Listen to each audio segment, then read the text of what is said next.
It is the most beautiful and colorful time of the year. Flash meteorologist Dave Downey here. Happy first day of fall. Happened earlier this afternoon, September 22nd. It's felt like fall for the past month or more across a good chunk of the eastern half of the U.S. And it's, of course, as we said, the most beautiful time of the year because it's fall and we got the leaves changing color. It's already happening in some spots. I want to give a shout out to our great partners here at Explore Fall. I use these folks when I worked in TV, and they are great. Evan and Peter and the great folks at Explore Fall do a great job here. A lot of this was tarnished by Hurricane Helene last year in late September and early October. So here's where we are today. We're already seeing some low color across portions of the upper Midwest, all the way up to the Canadian border. Look at this. Even some moderate to high color in northern Minnesota and northern Wisconsin, the upper peninsula of Michigan as well. We take this out a couple weeks. How about October 6th?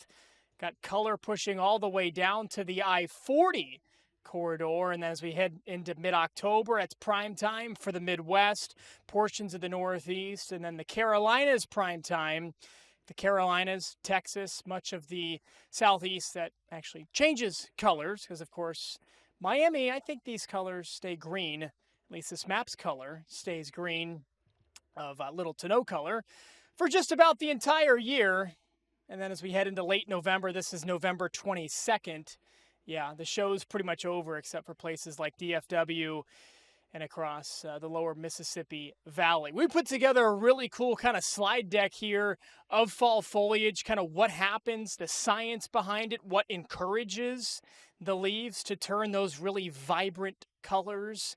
I live in the Carolinas and decimated last year. Went up to the mountains. The colors just weren't what they normally were because of Hurricane Helene, and we'll get to why that is here in just a second.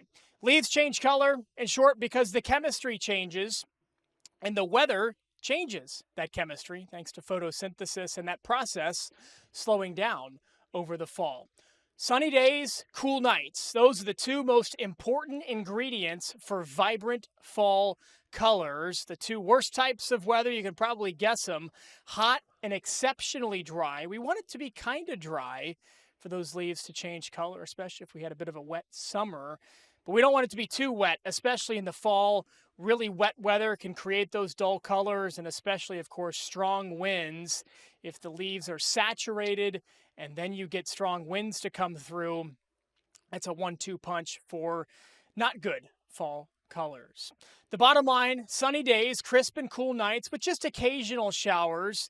You don't need that much of rain this time of the year because, as we mentioned, photosynthesis, that process slowing down. We want to see your photos. Send them in. If you're watching this in Duluth, Minnesota, anywhere in the land of 10,000 lakes, send your photos in. We want to see them here at Flash Weather AI. The leaders, the pioneers in severe and tropical weather, but of course, admiring the most beautiful time of the year as well.